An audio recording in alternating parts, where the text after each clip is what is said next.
एक चांगल्यापैकीचा प्रतिसाद strike rate या नागरी भागातल्या या नगरपालिकेच्या निवडणुकीच्या निमित्ताने सुद्धा त्या ठिकाणी निश्चितच राहिलेला आहे। ज्या पद्धतीने राष्ट्रीय अध्यक्ष अजितदादा पवार, प्रदेशाध्यक्ष म्हणून मी, आमचे नेते प्रफुल्लभाई, मंत्रिमंडळातील आमचे सर्व सहकारी आणि आम्ही प्रामुख्याने ज्या ज्या ठिकाणी स्टार प्रचारक नेमले होते त्या स्टार प्रचारकांमध्ये सुद्धा काही सहकाऱ्यांनी मोठ्या प्रमाणावरती प्रचाराची धुरा यशस्वीपणाने त्या ठिकाणी सांभाळली। सर्वच ठिकाणी यश आले असेल अशी मानत नाही, परंतु ते लढत असताना 9 वर्षाच्या प्रदीर्घ कालावधीच्या नंतर या सगळ्या निवडणुका त्या ठिकाणी होत असल्यामुळे त्याच्याबद्दलचं औत्सुक्य होतंच। जनतेच्या मनामध्ये दीर्घकाळ निवडणुका न झाल्याची नाराजगीसुद्धा होती, पण निवडणुका होत आहेत त्याच्याबद्दलची स्वीकृतीसुद्धा मनामध्ये त्या ठिकाणी होती। हे मला प्रकाशाने या निमित्ताने सांगायचं आहे। आणि हे करत असताना जी सामुदायिक मेहनत टीम वर्क म्हणून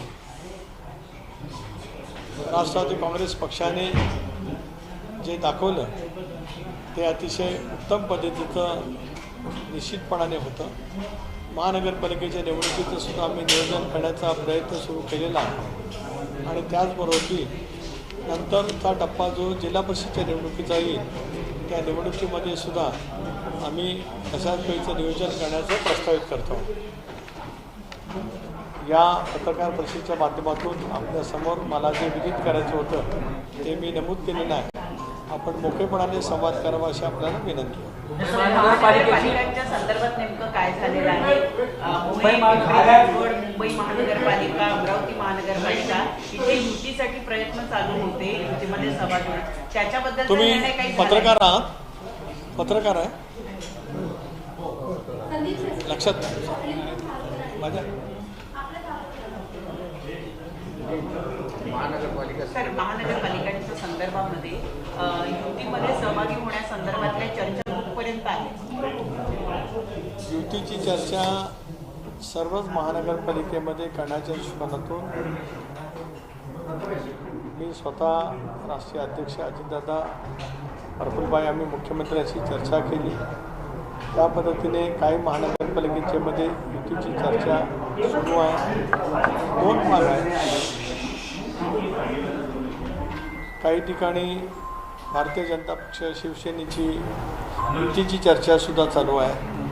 आम्ही अनेक ठिकाणी बोलतो आहोत, परंतु अजूनही निष्कर्षापर्यंत आम्ही पोचलेलं नाही आहोत। आपल्याला कल्पना आहे की आजपासून नामनिर्देशन दाखल करण्याची प्रक्रिया सुरू झाली। स्वाभाविकपणाने अजून 1-2 दिवसाचा कालावधीमध्ये आहे। उद्या अजितदादाही मुंबईत येत आहेत, उद्या प्रफुल्लभाई मुंबईमध्ये येत आहेत।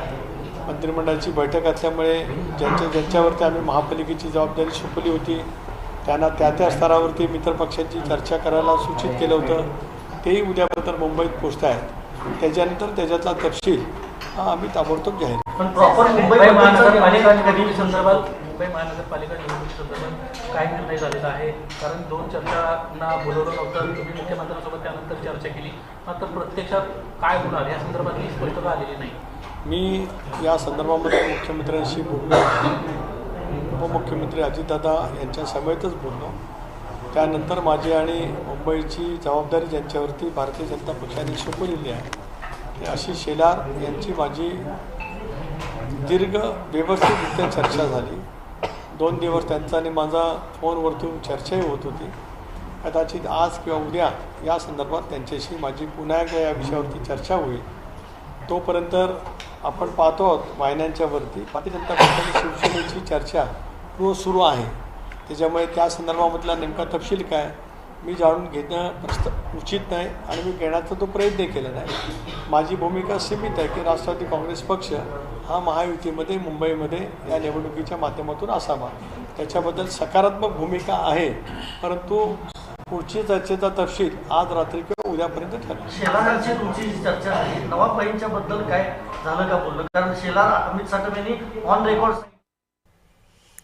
सुनील तटकरे यांनी नेमका पत्रकार परिषदेदरम्यान काय म्हटलं ते आपण बघितलं। युती संदर्भात महत्त्वाच्या चर्चा सुरू आहेत। अजित पवारांशी आम्ही बोलतोय, प्रत्येक पक्षातल्या नेत्याला आम्ही त्या मित्रपक्षांची चर्चा करायची जबाबदारी दिलेली आहे, त्यानुसार महायुती संदर्भातल्या चर्चा पुढे जातील असं तटकरे म्हणाले। आहे